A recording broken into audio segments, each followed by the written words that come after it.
Hi guys, Pete here, N6QW, and I did a little work on the software for this wonderful display, and I wanted to show you what the changes are. So some of the features is I removed some lines of code that actually were interfering with the operation. I changed the length of the time when you press a button and you get a frequency change, and I also added 3 step functions, step tuning rates to the pad. So we'll take a look at these here and I'll show you how this is improved. So we start off by pressing 2, which puts us at 28.100. Of course, our original intention was 6 slices of the 10-meter band, but you could program in here multiple bands. You could have like 40 meters or 20 meters, but I thought, because the tuning rate is rather slow, to go from 28.00 to 28.600, it's going to take you a long time. You're going to grow a beard in the process. So by taking these slices, if I was at 28.100 and maybe wanted to go to 28.350, I just punch 2 buttons and that puts me in the 300 range and makes it much simpler. So okay, the default is tuning at 100 hertz. And so look at that. Just hold it down and the digits go real nice, real slow, clean. It's clean, so you're not skipping any digits. For those of you that are anal retentive about skipping digits, no skipping digits. And you notice you can see the display change and there's no flickering. So I cleaned that all up. Now, if you want to go to a different rate and you want to go here, you see we're doing at 100 kilohertz. So now we're at 100 kilohertz. If we want to do it at 1 kilohertz or at 100 hertz, there it is, and at 1 kilohertz. So you can see we have 3 choices. We have 100 hertz, which is the default, and we can return to the default. And then you have either 1 kilohertz or 100 kilohertz. So they'll give you a lot of QSY. So I did this on purpose, but you could put anything you want to. You could tune in 5 kilohertz steps.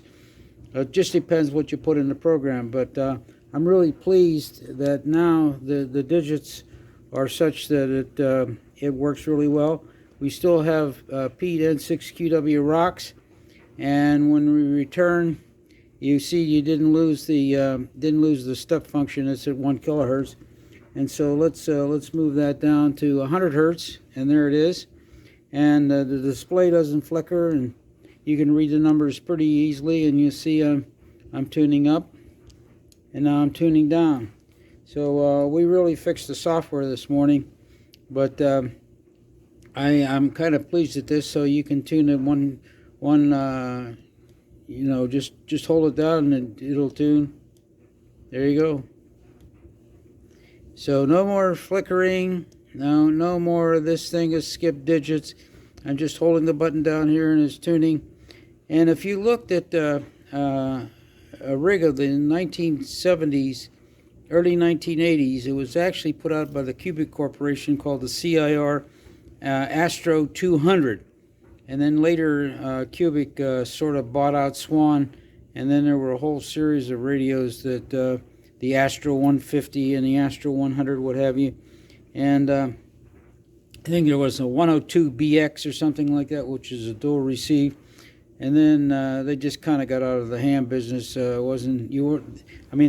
make more money selling to the government, so I'm sure some of those development things showed up there. So anyway, there we go. You can program messages in here, and as things stand right now, we've used up all the buttons. So we used all 12 buttons, and here we go, tuning in 100 hertz steps. And let's see here.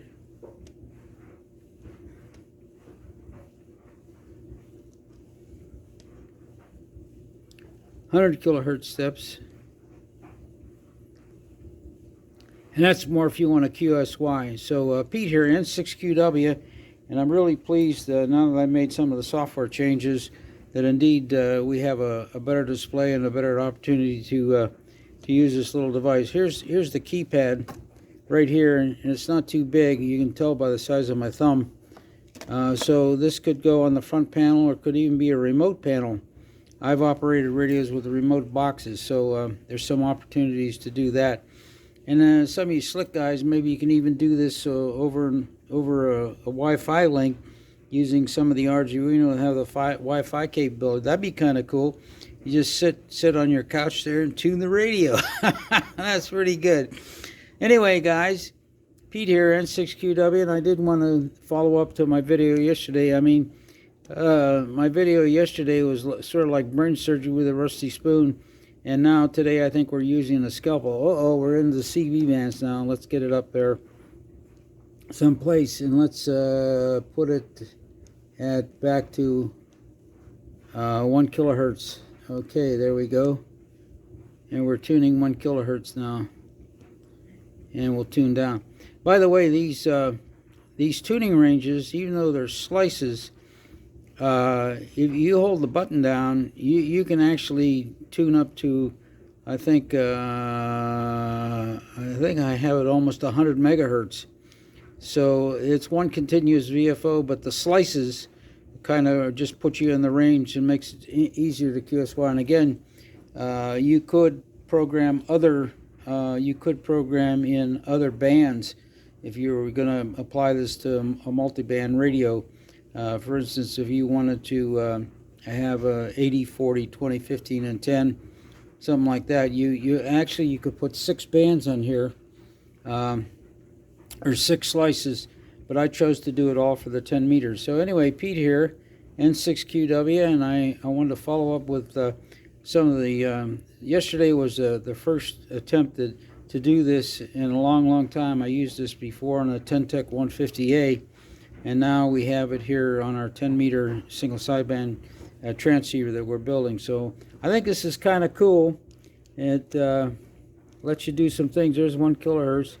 So no skip digits. There you go.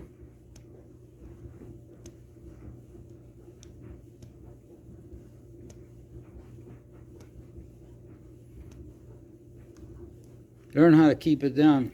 So I can't wait to get to try this on the radio. I've got to actually build a circuit board, because all I did is I took, I'm using a Pro Mini here, not a Nano, but a Pro Mini, and I just took some of these jumper wires and just jumpered them right on the pins of the Pro Mini. So you end up using, you can, and as I mentioned in the other video, pins 2 and 3 are live, so you can put an encoder on this and actually use the encoder. But if you want to tune from the keyboard, you can. So it makes it kind of slick, because you can do the band changing and you can do the tuning all from a small keypad. But it's running off a Pro Mini, and I think the plan is going to be to build a circuit board with a Pro Mini they can plug in, and then just plug in the jumper wire, use these jumper wires to connect.